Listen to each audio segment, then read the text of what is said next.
안녕하세요. 경제와 사회 12주차 강의를 시작하도록 하겠습니다. 자, 시장이라고 하는 거하고, 그 다음에 이제 기업이라고 하는 게 시장에서 어떤 의미와 역할을 가지고 있고, 어떻게 우리가 이 경제사회학적인 관점에서 어떻게 이해해야 되느냐라고 하는 거를 살펴봤는데, 오늘은 이제 그거의 연장선 하에서 지난 시간에는 기업이라고 하는 거를 이제 시장과의 관계 속에서 봤는데, 이제는 좀 기업 내부적인 측면을 보고, 그거를 통해서 자본주의라고 하는 거와 어떻게 기업이 연관되어 있고, 우리가 이제 그 자본주의 유형과 기업의 지배구조라고 하는 게 어떤 관계에 있는지, 이런 거를 최근 논의를 중심으로 해서 살펴보도록 하겠습니다.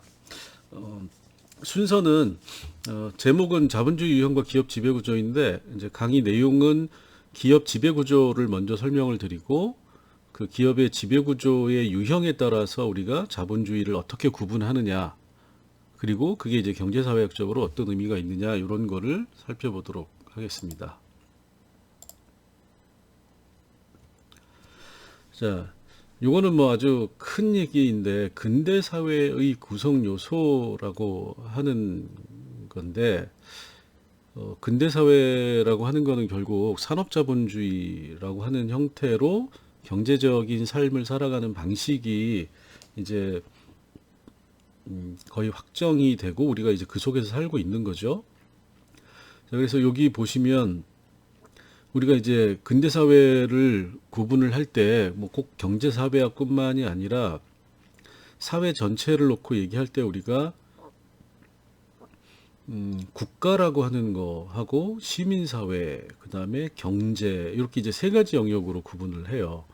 그래서 경제라고 하는 거는 주로 이제 경제학에서 다루는 영역이라고 이제 사람들이 생각을 하고 있고, 그래서 이 경제 영역에서는 우리가 이제 크게 보면 생산 양식 이래가지고 생산력, 그 다음에 생산 관계 이렇게 돼 있는데, 생산력이라고 하는 거는 우리가 이제 그 자본주의적인 시장에서 소비되는 상품을 이제 얼마나 어떻게 생산해내느냐라고 하는 거고, 이제 생산 관계라고 하는 거는 그러한 그 자본주의적인 시장에서 소비되는 상품을 만들어내는 생산력에 어떤 생산을 둘러싼 관계가 형성돼 있느냐. 그래서 이제 이 생산 관계라고 하는 거는 결국 이제 그 어떤 사람들이 생산자로 이 생산력에 관여되느냐.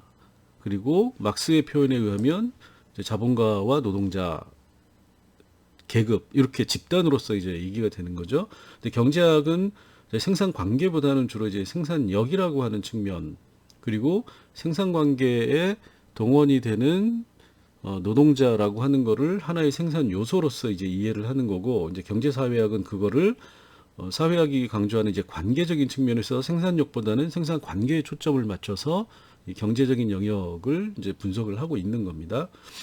그 다음에 이제 국가라고 하는 거는 결국은 국가의 영역이 있지만 국가와의 경제, 그리고 국가와 경제의 관계에서 이 통치 양식으로서의 정치적인 힘이 경제라고 하는 거를 제도적으로 어떻게 통제하고 조정하느냐라고 하는 거고, 그래서 예전에는 자본주의 발전은 결국 국가와 경제, 정치와 경제라고 하는 두 관계에 의해서 이 특정한 자본주의 유형이 결정이 됐었는데, 이제 지금은 시민사회라고 하는 이제 여기는 이제 국가는 정치학에서 다루지만 시민사회는 주로 사회학에서 많이 다룹니다. 정치학에서도 다루지만, 그러니까 시민사회라고 하는 거는 사람들의 일상적인 삶의 양식, 그 문화적인 삶의 양식이라고 하는 거로 구성이 되는 거고, 근데 이제 이 시민사회는 정치의 바탕이 되는 시민권, 개인적인 인권 이런 것들을 토대로 해서 자기의 고유한 영역이 되는 거죠. 그 일상생활이라고 하는 거는 결국 시민사회는 사람들이 일반적으로 살아가는 우리 공동체를 얘기를 하는 거고, 그 공동체에 살아가는 사람들은 시민사회의 일원으로서 정치적 기본권을 가지고 있는 거고, 그 다음에 경제적 생존을 위해서 이 경제 영역과 관계를 맺고 있는 겁니다. 자, 그런데 이제 그 제가 칸을 경제를 두 칸으로 해놓고 국가와 시민사회를 한 칸씩 해놨어요. 이제는 뭐냐면 초기에는 국가가 두 칸이었는데 지금은 국가가 한 칸으로 줄어들었다라는 겁니다. 전체 사회에서 차지하는 비중이. 그러니까 경제의 영향력이 커지고 대신에 시민사회라고 하는 거는 거의 초기에는 그렇게 중요한 영역이 아니었는데 오히려 이제 갈수록 시민사회의 영역이 국가가 줄어드는 것만큼 그 비중을 대신 차지하고 굉장히 이제 중요한 역할을 수행하고 있다. 이렇게 이해를 하시면 될 것 같아요. 그래서 경제사회학이라고 하는 거는 경제학은 경제의 관점에서 국가와 시민사회를 바라보는 거임에 반해서 경제사회학은 시민사회의 관점에서 경제와 국가를 바라보는 거다. 이제 이렇게 이해를 하시면 되고, 자, 그랬을 때 이런 문제가 생기는 거죠. 이 시민사회 영역에서 일상적인 생활을 하는 시민이라고 하는 사람들이 경제적인 삶을 살기 위해서는 결국 경제 영역에 관계를 맺게 되는데 그 경제 영역이라고 하는 거는 철저하게 시장의 논리에 의해서 유지되고 있다. 자, 그러면 그 시장의 논리가 시민사회의 영역과 일종의 대립관계를 형성을 하는 이게 이제 자본주의 사회가 발전하는 과정에서 나타나는 사회적 관계가 되는 거죠. 그래서 그런 측면에서 보면 이 경제라고 하는 영역이 폭주하는 그러니까 모든 경제적인 영역에 들어와 있는 거를 물적인 관계 또는 물적인 요소로 치환해 가지고 그러면 시민사회에서 시민이 경제적인 영역에 들어가게 되면 어떻게 되냐면 아무런 의미가 없는 생산 요소가 그냥 노동자로서 생산 요소 그러니까 기계 장치 설비 이런 거와 똑같은 대접을 취급을 받게 된다라는 겁니다. 자, 그래서 자 그러면 지금 이제 이 얘기를 드리는 이유는 경제 영역에서 생산력과 생산관계라고 하는 건 결국 기업과 관련이 돼 있는 내용이고 그 기업이라고 하는 거는 결국은 시민사회에 속해 있는 시민들을 끌어들여서 노동자로 고용을 하고 임금을 주고 생산 활동을 하는 건데 그러면 시민이 공장 안에서는 어떤 존재, 사회적 존재가 되느냐라는 겁니다. 그리고 기업이 그 생산의 결과로서 결국 누구에게 그 물건을 팔아먹느냐? 시민들에게 팔아먹는다라는 거죠. 시민들에게 팔아서 이윤을 남기는 건데 자, 그러면 그런 관계에서의 기업이라고 하는 거는 결국 시민사회와 밀접한 영향을 가지고 있는데 기업이 시민사회와는 아무런 관계라고 하는 거를 인정하지 않는 것 이게 이제 소위 말하는 신자유주의적인 기업의 논리가 되는 건데 그거에 대해서 경제사회학이 소위 말하는 기업의 지배구조라고 하는 의제를 새로 제시를 하고 기업이라고 하는 게 네 맘대로 경제적인 영역에서 모든 걸 맘대로 하면 안 된다. 시민사회와의 관계성을 고려해서 기업이 무언가를 해야 된다라고 하는 문제 제기를 하는 거고 그게 이제 전체 사회적으로 굉장히 중요한 하나의 쟁점이 되어 있다라는 겁니다. 자, 그런 의미에서 우리가 기업의 지배구조라고 하는 거를 중요하게 생각하기 시작을 했다. 자, 이렇게 얘기를 하는 거고요. 자, 요거는 뭐 지난 시간에 했던 거니까 바로 전 시간에 했던 거니까 자, 기업은 시장의 핵심적인 주체고 자본주의 시장에 그 다음에 시장에서 자원을 구매해서 재화와 용역을 판매하는 경제적인 조직이다라고 이제 우리가 얘기를 하는 거죠. 그러면 자원을 구매해서 재화와 용역을 생산해서 판매하는 경제적인 조직인데 경제 조직이라고 하는 게 과연 시장에서만 활동하는 주체이고 국가나 시민사회와의 관계성은 생각하지 않아도 되는 거냐라고 하는 거를 이제 거버넌스 지배구조가 본격적으로 그렇지 않다라고 얘기를 하는 겁니다.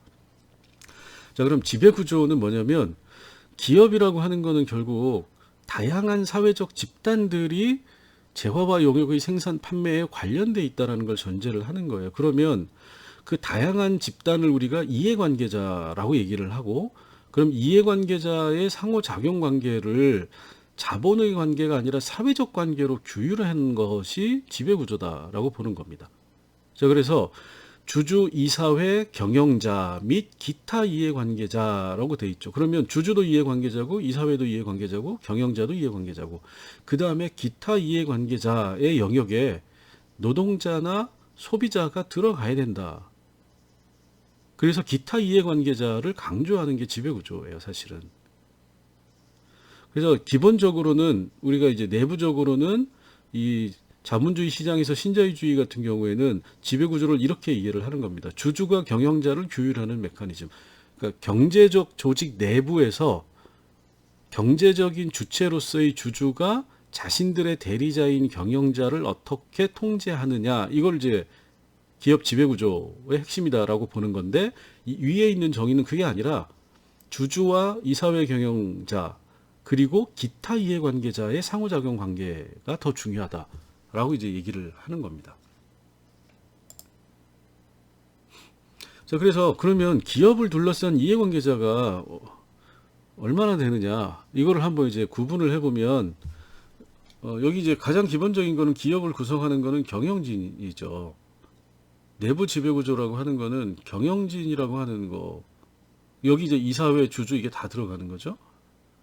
그 다음에 종업원이 있는데 신자유주의적인 관점, 신고전학파의 관점에서 종업원은 지배구조에 들어오지가 않아요.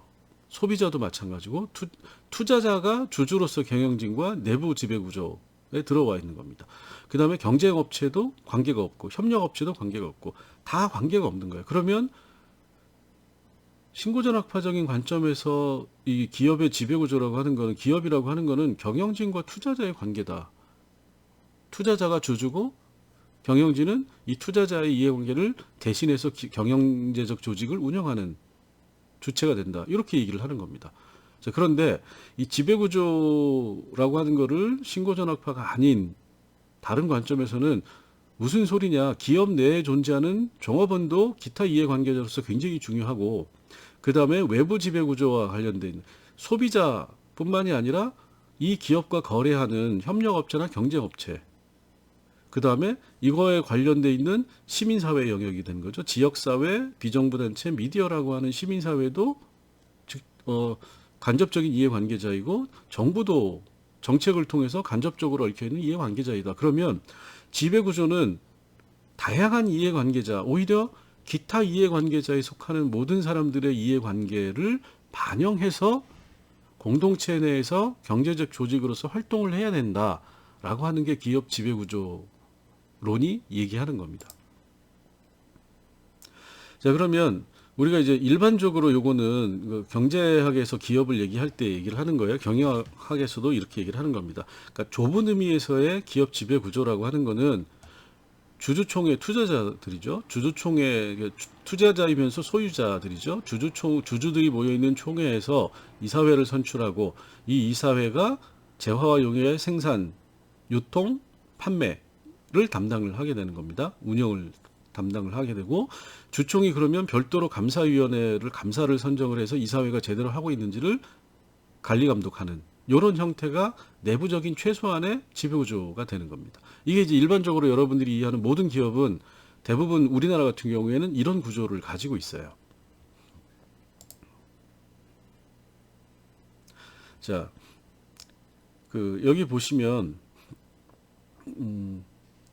여기 이제 조금 전에 말씀드린 그게 이제 영국과 미국식의 기업 지배구조인데, 이런 형태를 가지고 있는 거예요. 기본적으로 증자 주식 발행을 통해서 외부에서 자금을 조달하면 여기 이제 자금을 댄 사람들이 주주로 들어오게 되는 거고, 이 주주라고 하는 사람들이 자신들이 전문적인 경영을 할 수 있는 역량이 없기 때문에 전문 경영인을 내세워서 이제 경영진을 구성을 하게 되면, 이 경영진은 단기 주주의 이익을 추구해 주는 겁니다. 투자자들에게 최대한 이익을 안겨주는 방식으로 기업 경영을 하게 된다라는 거죠. 이 이사회라고 하는 게. 자, 그러다 보면 어떤 문제가 생기는 거죠? 이런 식의 시장주의적인 기업 지배구조 하에서는 투자자인 단기 이익을 노리는 투자자의 이익 보장을 위해서만 기업이 최선을 다하고 기타 이해 관계자는 고려하지 않는다. 그럼 가장 크게 희생을 받는 사람들이 누구가 될까요? 노동자, 종업원인 노동자가 되는 겁니다. 자, 예를 들어서 이렇게 되는 거죠.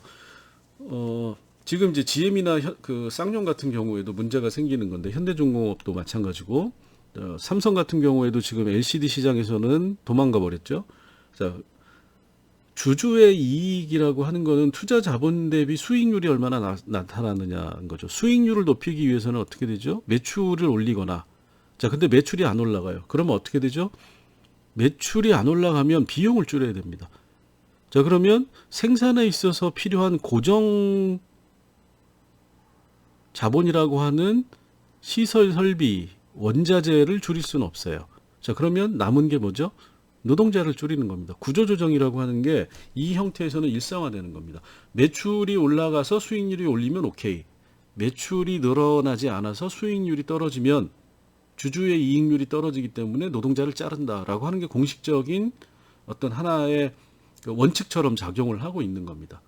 자, 그 다음에 여기는 이제 우리나라는 오너 대기업이라고 하는 형태가 이 재벌을 얘기를 하는 겁니다.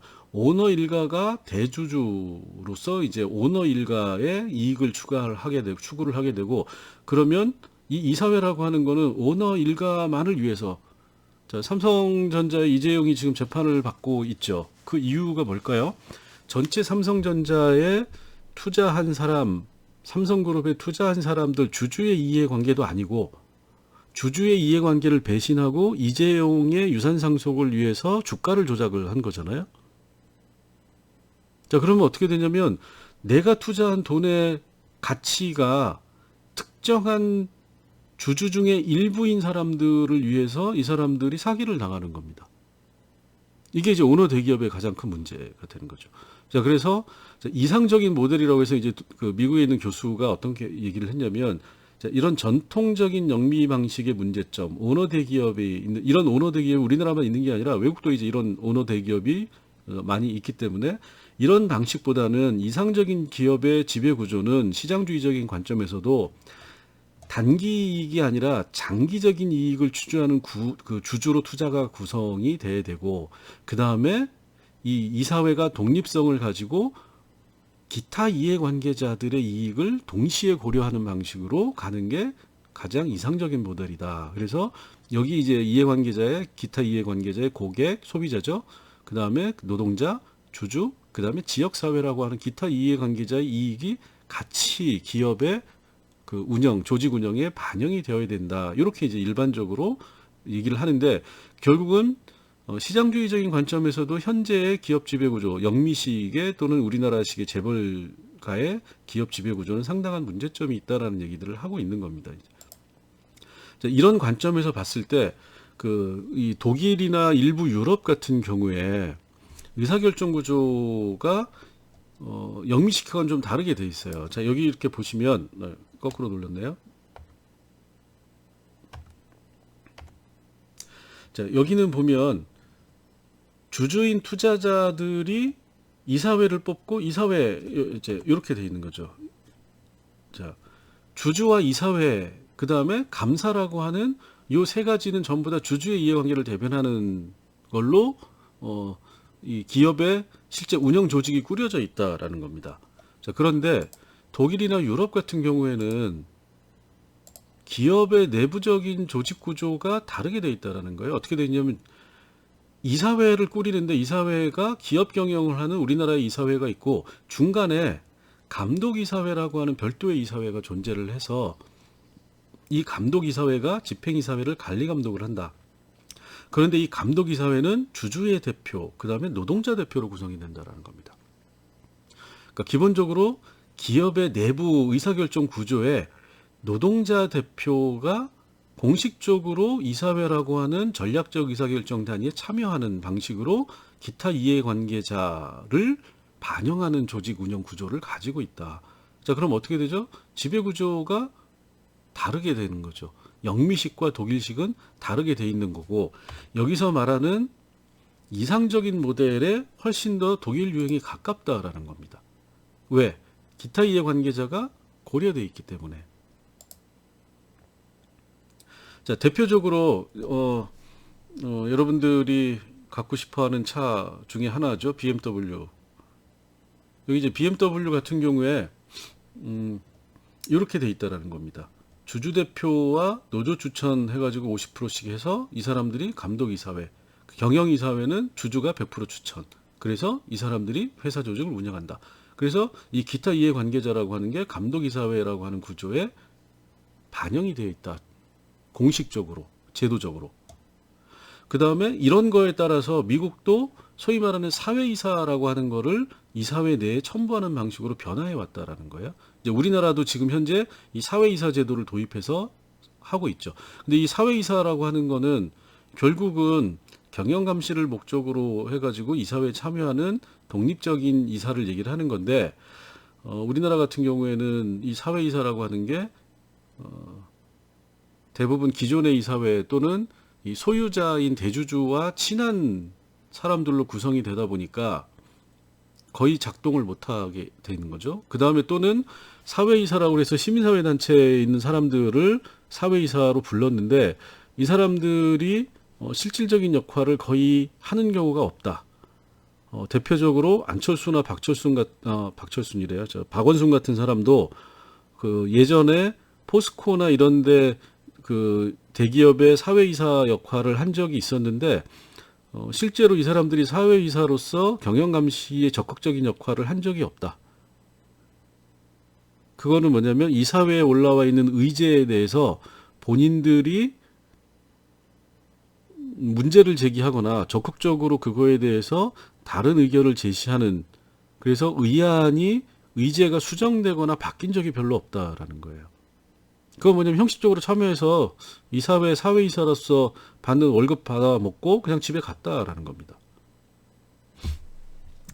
자, 그래서 이 지배구조라고 하는 게 그 기업의 성격을 판단하는 데 있어서 굉장히 중요한 어떤 하나의 제도적 장치로 평가를 받고 있는 거고, 자, 요거는 이제 뭐 앞에서 한 얘기지만, 그러니까 특히 우리나라 같은 경우에는 이런 문제점, 재벌이라고 하는 형태의 독특한 지배구조를 가지고 있다라는 거예요. 자, 그래서 여기 이제 보시면 창업자라고 하는 사람이 있고, 창업자가 결국은 주식을 상장을 하고 본인이 대주주가 되고, 그 다음에 이제 증자를 통해 가지고 여러 가지 이제 주식의 수를 늘려가지만, 본인들이 그 주식을 투자자의 수익을 확보하기 위해서라기보다는 본인들이 전체 기업을 통제하기 위한 수단으로 쓴다라는 겁니다. 이런 면에서 우리나라는 영미식보다도 훨씬 더 흉악한 형태의 지배구조를 기업들이 가지고 있다. 특히 재벌 기업들이. 자, 여기 보면 전형적인 영미식 같은 경우에는 철저하게 이 창업자, 기관 투자가 소액주주라고 하는 사람들의 이해관계를 골고루 대변하는 형태로 돼 있는 거죠. 그래서 모든 책임을 이 상장 지주사라고 하는 형태로 가지고 있는데, 자, 여기 이제 LG 같은 경우가 상대적으로 우리나라 재벌 중에서는 그래도 나름 건전하다라고 얘기를 하지만, 여기 이제 보시면 이 재벌 일가라고 하는 게 LG라고 하는 특정한 회사에 대해서 지주회사에 대해서만 과반에 가까운 주식 대주주를 가지고 있는 거죠. 그리고 여기 이제 특수관계인이 출자를 하면 여기에 대해서는 이 LG가 각각에 대해서 또 조금씩 30% 미만으로만 투자를 한다라는 겁니다. 그리고 이 지분을 가지고 근데 이 전체 회사를 다 지배한다라는 거죠.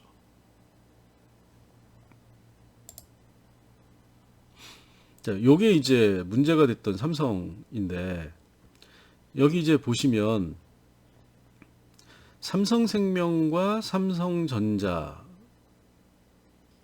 요게 이제 그 합병법인 삼성물산이 있는 거죠. 근데 이 삼성물산이 4.1%의 주식 지분을 가지고 삼성전자를 통제합니다.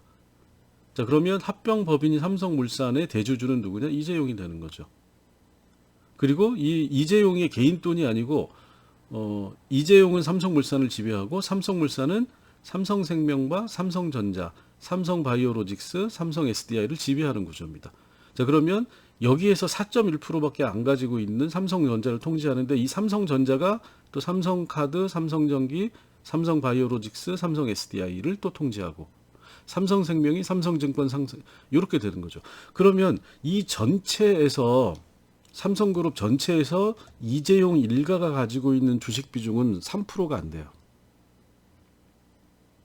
그러니까 3%로 전체를 지배하는 기적을 만들어내고 있다라는 겁니다. 자, 이런 구조가 외국에서는 거의 상상할 수 없는. 자, 그래서 시민사회에서 이런 거를 이제 적극적으로 통제하고 제어하기 위해서 소위 말하는 기업의 지배구조를 개선해야 된다라고 하는 얘기를 하고 있는 겁니다. 자, 이제 여기는 아까 말씀드렸듯이 주요 국가의 기업 지배 구조를 대표적인 국가들로 뽑아서 보면 독일, 일본, 미국 이렇게 이제 한국은 여기 미국식 플러스 알파 이렇게 돼 있는 거죠. 자, 경영자에 대한 보상이라고 하는 거는 일본은 굉장히 낮아요. 이게 무슨 얘기냐면 경영자가 받는 임금이 근로자 대비해서 상대적으로 낮다라는 겁니다. 예를 들어서 미국 같은 경우는 근로자 대비 200배, 300배 이렇게 되면 독일은 한 100배, 일본은 뭐 한 30배에서 50배 이렇게 된다라는 거죠. 그다음에 이사회라고 하는 거는 미국 같은 경우에는 주로 외부인 중심으로, 그러니까 대표이사나 실제 경영이 사회이사 제도를 얘기를 하는 겁니다. 외부인 중심으로 해서 소위 말하는 내부자들이 일부 주주의 이해관계를 만을 대변하는 것을 제어하는 방식으로 통제를 하고 있는데 우리나라 이제 이마저도 제대로 안 되는 거죠. 일본의 기업들은 내부자 중심으로 철저하게 폐쇄적으로 운영을 한다라는 거고, 그다음에 독일 같은 경우에는 이원화된 이사회, 아까 이제 그림 보여드린 거죠. 그다음에 소유 구조라고 하는 거는 집중화된 구조를 가지고 있다라는 겁니다. 집중화된 구조를 가지고 있다라고 하는 거는 소수의 주주들이 기업을 지배하는 경우가 많다. 대표적으로 아까 보여드렸던 BMW 같은 경우에는 거의 대부분의 주식 과반에 가까운 과반 이상인가요? 그 주식을 한 가문이 가지고 있어요. 그런데 독일에서는 그런 식의 구조 또는 여기 이제 나온 가족이라고 하는 게 BMW가 대표적인데 대부분의 대기업들의 소유자들은 은행이 지분을 많이 가지고 있는 집중화된 구조를 가지고 있다. 근데 이제 BMW 같은 경우에는 그래서 재벌이라고 하는 형태와 똑같은 거 아니냐라고 얘기할 수 있지만 독일의 BMW를 그 지분을 가지고 있는 일대 대주주인 그 가족은 BMW의 경영에 절대로 관여하지 않습니다. 전문 경영인을 내세워서 자기는 주식에 대한 배당만을 챙길 뿐이지 BMW라는 기업 경영에는 전혀 관여하지 않는 거죠. 그러니까 그 차이에 우리나라 같은 경우에는 경영 능력이 있는지 없는지도 모르는 사람들이 소유주의 가족이다라는 이름 하나만을 가지고 기업 경영의 모든 것을 좌우하고 심지어는 갑질이라고 하는 형태의 사회적인 어떤 그 퇴폐적인 행동을 기업 내에서 자행하고 있다. 한진그룹 뭐 이건 여러분들이 잘 아시는 거니까 남양유업, 그 다음에 두산 이런 기업들이 우리나라에서는 대표적으로 갑질로 문제가 된 회사들이죠. 자, 그래서 그런 것들이 결국은 뭐냐, 소유와 경영을 모두 다 해먹는 우리나라식 구조의 문제점이다라고 얘기를 하는 거고, 그래서 이제 재벌개혁, 자, 재벌개혁의 얘기가 나오면 그 다음에 키워드는 뭐죠? 경제민주주의 얘기가 계속적으로 나오는 이유가 거기에 있는 겁니다. 자, 일본은 집중화된 구조를 가지고 있지만 개인이 소유하는 경우는 거의 없다. 은행이나 계열사라고 하는 조직 간 거래 중심이다라는 겁니다. 근데 미국은 철저하게 분산된 구조와 불특정 다수라고 하는, 그러니까 소위 말하는 주주 중심의 기업 운영을 하고 있다. 근데 우리나라는 폐쇄적이고 내부자 중심인데 집중화된 가족 구조라고 하는 안 좋은 거를 대부분의 재벌 기업들이 몰아서 다 향유하고 있는 아주 기괴한 형태의 기업 지배 구조를 가지고 있다라고 볼 수가 있습니다. 자, 그다음에 그러다 보니까 독일은 자본시장이 발달하지 않았어요. 자본시장이라고 하는 거는 주식시장을 얘기를 하는 겁니다. 자, 미국은 주주들의 가치를 중심으로 해서 움직이기 때문에 주식시장이 매우 유동적이고 주식시장이 큰데 독일은 집중화된 구조를 가지고 있기 때문에 경제 그 규모에 비해서 자본시장이 발달되어 있지 않고 일본은 그 중간 정도다. 그 다음에 인수합병도 독일은 잘 하지 않는다. 미국은 매우 활발하다. 주주들의 이윤을 주주 가치를 극대화할 수만 있다면 남의 기업을 잡아먹는 짓을 여기서는 당연히 아주 활발하게 하고 있다라는 겁니다. 근데 독일은 웬만하면 기업들을 사고 팔지 않는다. 그러면 누가 통제하느냐? 은행이 독일은 통제한다라는 거예요, 대부분. 그리고 일본도 은행이 통제한다라는 겁니다. 미국은 은행이 직접 투자하는 경우는 별로 없고 주식시장에서의 주주들이 주로 하는 그렇다 보니까 자, 기업 하나하나가 아니라 이게 일반적인 기업의 유형이다라는 거예요. 미국에서 활동하는 상당수의 기업들은 이런 유형이고, 일본은 이런 유형이고, 독일은 이런 유형이다. 자, 그럼 여기서 이제 우리가 알 수 있는 게 뭐죠? 아, 기업이라고 하는 게 다 똑같이 시장에서 활동을 한다라고 생각을 했는데, 지배구조라고 하는 키워드를 하나 딱 넣고 보니까 기업이 다 다르다라는 겁니다. 다른 유형으로 구분될 수 있다. 독일형 기업, 일본형 기업, 미국형 기업. 자, 그 다음에 우리나라의 재벌형. 기업의 지배구조는 시장과 시민사회의 관계에 있어서 상당히 다른 형태로 나타나고 있다.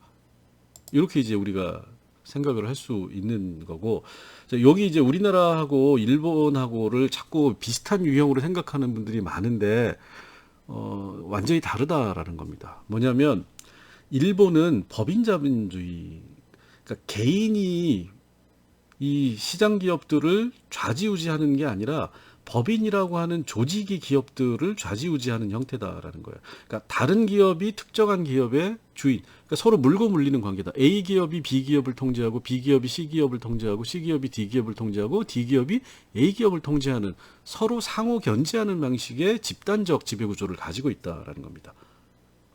그리고 주식으로서만 서로 통제를 하되 기업 경영에는 관여하지 않는다라고 하는 원칙이 있는 거죠. 근데 우리나라는 오너 자본주의, 재벌을 얘기를 하는 겁니다. 오너가 기업의 주인이다. 그러다 보니까 어떻게 되느냐? 오너의 관심과 지시에 따라 기업의 전략과 행동이 크게 달라진다. 자, 요게 이제 어떻게 보면은 소위 원시 시대에 또는 저발전국에서 주로 등장하는 형태예요. 자, 이거는 쉽게 얘기하면 대박, 한방 이런 겁니다. 오너가 선택을 한번 잘하면 강력한 의사결정으로 신속하게 시장에 진출해서 소위 말하는 이윤을 뽑아낼 수가 있는데, 달리 얘기하면 오너의 잘못된 판단에 의해서 기업이 한 방에 날아갈 수 있다라는 겁니다. 자, 대표적으로 IMF 경제 위기를 불러일으켰던 삼성그룹의 자동차 산업 진출. 왜 자동차 산업에 진출했을까요? 이건희가 자동차를 좋아하니까. 그래서 삼성그룹과 크게 연관성이 없는 자동차 산업에 진출을 했던 거고, 본인이 자동차 산업에 노하우나 기술적 역량이 없고 자본을 많이 투입하기 힘든 상황이니까 어떻게 했죠? 기아 자동차를 잡아먹으려고 기아 자동차를 뒤에서 흔들다가 IMF가 와버린 거죠. 결국 오너의 잘못된 판단이 그래서 이제 삼성도 흔들렸던 거고, 우리나라 경제 전체가 뒤집어지는, 그게 결국 오너 자본주의의 폐해로부터 발생을 했다라는 겁니다. 그래서 이제 경제민주주의에 대한 요구와 삼성 재벌에 대한 문제의식이라고 하는 게 한국에서 소위 말하는 후진국형 경제구조, 기업구조를 선진국형으로 바꾸는데 굉장히 중요한 계기점이 될 수 있고, 그런 측면에서 북한의 3대 세습같이 삼성을 계속 세습하는 이런 일가족 구조, 이게 지금 재판에 들어가 있는 거잖아요. 그래서 이재용을 어떻게 재판하느냐가 우리나라 경제민주주의의 발전을 가늠하는 하나의 척도가 될 수 있다. 잘못했으면 벌 받아야 된다. 근데 여태까지는 잘못해도 재벌은 벌을 받지 않았다라는 겁니다.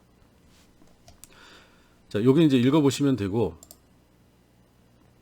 자, 그래서 지배구조라고 하는 거는 결국은 기타 이해관계자로 치부해 왔던 시민사회 영역에 속해 있는 집단들을 기업의 전략적 의사결정에 어떻게 관여시키느냐에 따라서 우리가 이제 구분할 수 있고, 그러다 보면 집단적인 스타일의 집단적 통제라고 하는 지배구조를 가지고 있는 일본이나 독일형이 있고, 순수하게 주주 중심으로 모든 거를 운영하는 기업 지배구조를 운영하는 미국과 영국형이 있는데, 자, 우리나라는 재벌은 극악무도한 형태라고 했으니까 옆으로 하나 빼놓고, 기본적으로는 미국, 영국형의 형태적인 거를 가지고 있지만 거기에 소위 말하는 원시적인 부족 사회의 폐쇄적인 구조가 더해져서 재벌 구조라고 하는 기괴한 지배 구조를 가지고 있다라고 말씀을 드렸으니까, 자, 그런데 여기에서 이제 지배 구조와 자본주의 유형까지도 관계가 있다라고 보는 겁니다.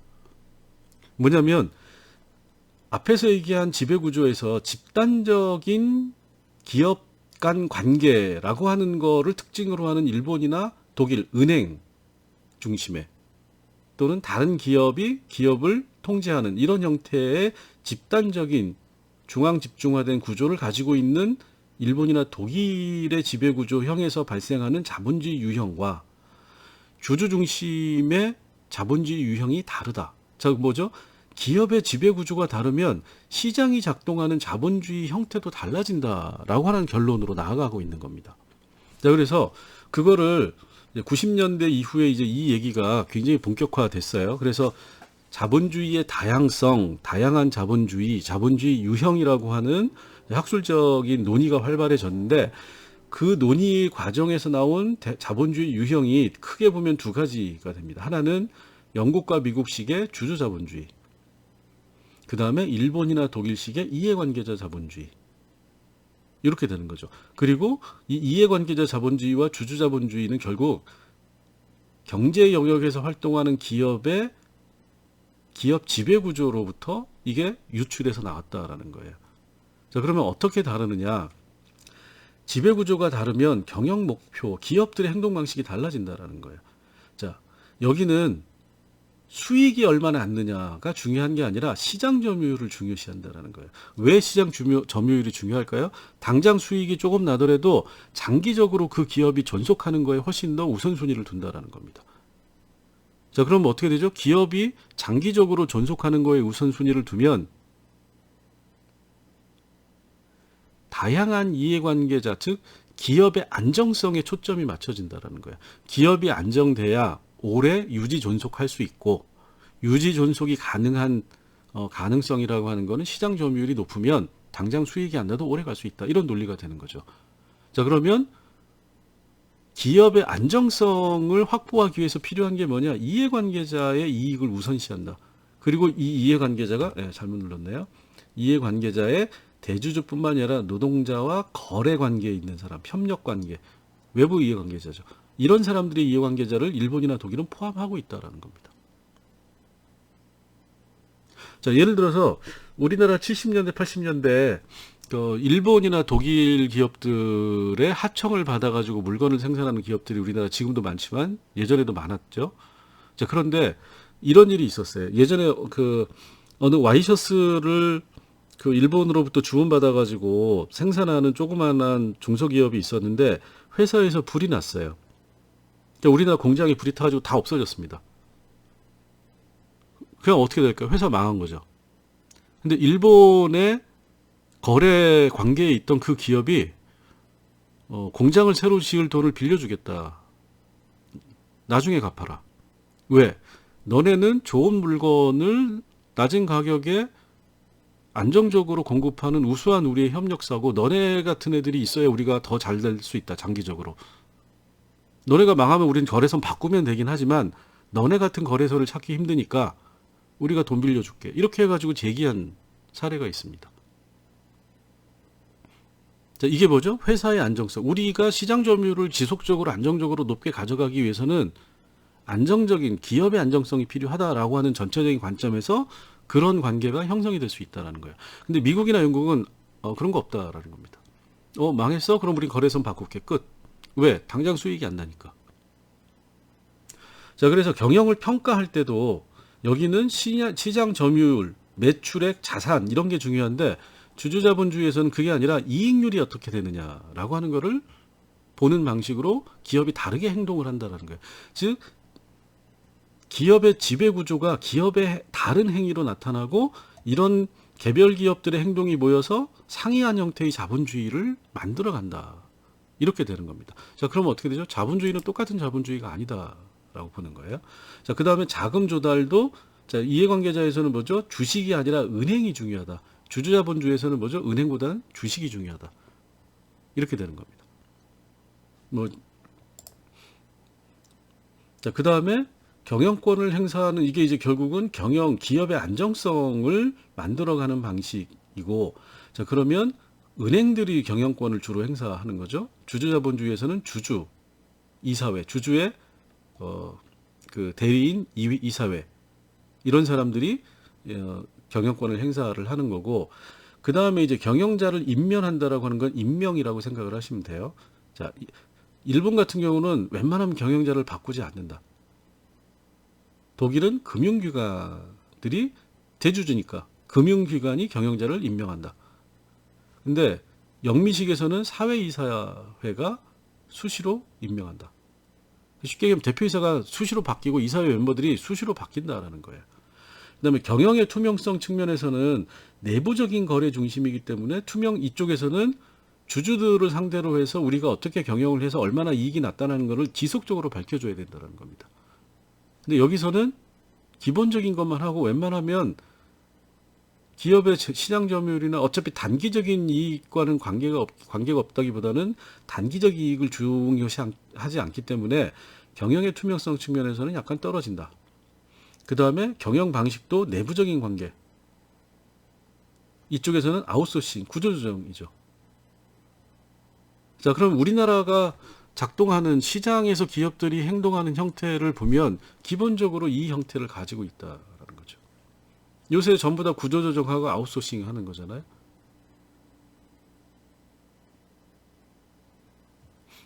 자, 그 다음에 성과주의라고 하는 거를 도입하는데 여기는 성과주의가 크게 의미가 없어요. 네. 자, 여기까지 이제 얘기를 드렸는데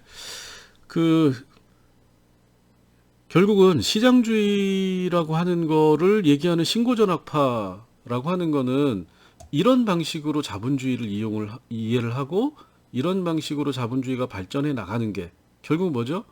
시민사회고 국가고 다 필요 없이 경제는 경제 안에서 자본을 투자한 주주와 그 이해관계를 대변하는 경영자들 사이에서 알아서 할 문제다라고 하는 자본주의가 되는 거고 여기는 뭐죠? 투자자가 있고 그 투자자를 대변하는 이해관계자인 이사회는 지역사회나 노동자 이해관계를 중심으로 하는 안정적인 기업, 즉 사회적인 경제적 자원을 안정적으로 생산하는 게 훨씬 더 기업의 중요한 역할이다라고 생각을 하는, 그래서 우리가 이 이름을 이해관계자를 중시하는 자본주의다라고 붙인 겁니다. 자, 그래서 경제와 사회 또는 신자유주의 또는 신고전학파 경제학 적 관점을 반대하는 사람들은 기업의 지배구조와 자본주의 유형에서 이쪽을 선호를 해요. 근데 경제적인 이해관계 또는 신고전 학파나 시장주의 관점을 가지고 있는 사람들은 이 관점을 더 중요하게 생각을 합니다. 그러니까 이 두 가지가 대립되는 관계인 거고, 자, 그래서 우리나라에서도 기업에 대한 규제, 국가의 정책 이런 거에 경제와 관련된 모든 얘기가 나올 때는 결국은 그 주장을 하는 사람들이 이해관계자를 중시하는 자본주의적 관점을 가지고 있느냐, 주주를 중시하는 자본주의적인 관점을 가지고 있느냐에 따라서 상이한 이해관계가 형성이 돼 있다. 이게 이제 사회적으로 끊임없이 논쟁이 되고 있다. 이렇게 생각을 하시면 됩니다. 자, 수고하셨습니다. 오늘은 여기까지 하겠습니다.